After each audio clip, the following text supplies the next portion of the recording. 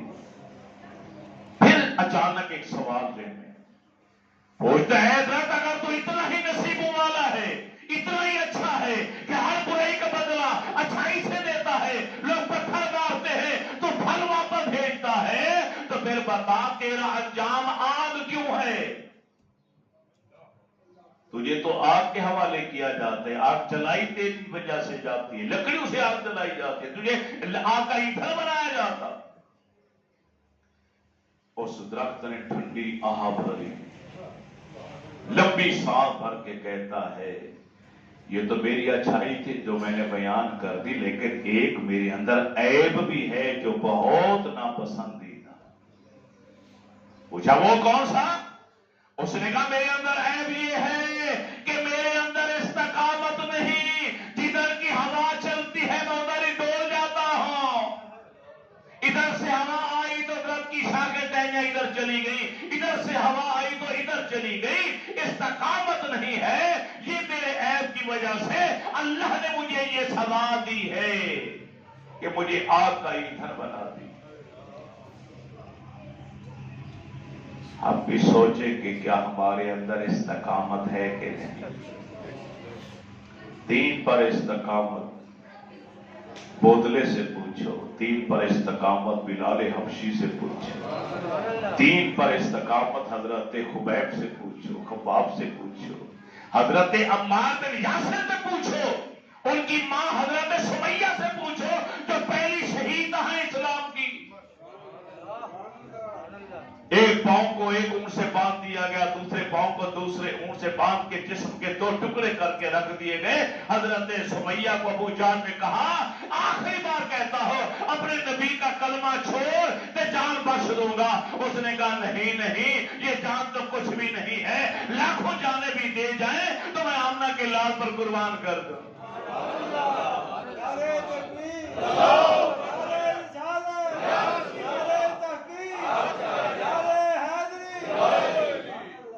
حضرت سید محمد عثمان نے اشارہ کیا، زلزلہ آیا، شاہی محل مکانات سارے ملیاں بیٹھو،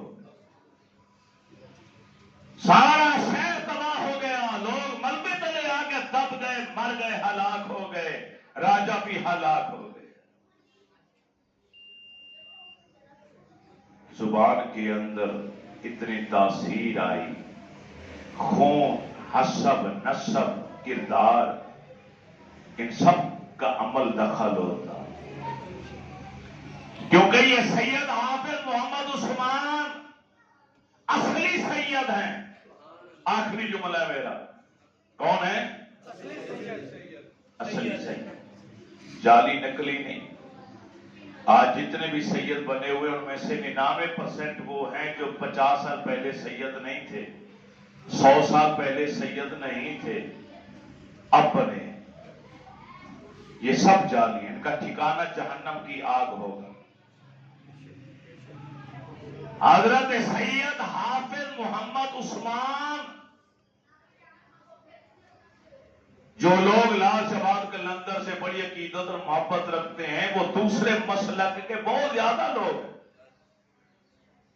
میں کہتا ہوں کہ لال شباد قلندر کی دھمال ڈالتے ہو، شان قلندر اور شام قلندر مناتے ہو، تو پھر اس نام سے بھی پیار کرو، وہ نام محمد عثمان ہے۔ ابو بکر سے بھی پیار کرو، عمر سے بھی پیار کرو، عثمان سے بھی پیار کرو۔ حضرت سید حافظ محمد عثمان بیٹے ہیں سید کبیر کے، اور سید کبیر بیٹے ہیں سید شمس الدین کے، اور سید شمس الدین لخت جگر ہیں سید نور شاہ کے، اور سید نور شاہ بیٹے ہیں سید محمود کے، سید محمود شاہ بیٹے سید احمد شاہ کے، سید احمد شاہ بیٹے سید ہادی کے، سید ہادی بیٹے سید مہدی کے، سید مہدی بیٹے ہیں سید منتخب کے، سید منتخب شاہ بیٹے سید غالب شاہ کے، سید غالب شاہ بیٹے ہیں سید منصور کے، سید منصور شاہ بیٹے سید محمد اسماعیل کے، سید محمد اسماعیل بیٹے سید امام محمد کے، اور وہ بیٹے سید امام جعفر صادق کے، سید امام جعفر صادق بیٹے امام محمد باقر کے، سید امام محمد باقر بیٹے ہیں امام زین العابدین کے، اور امام زین العابدین بیٹے ہیں سیدنا امام حسین کے،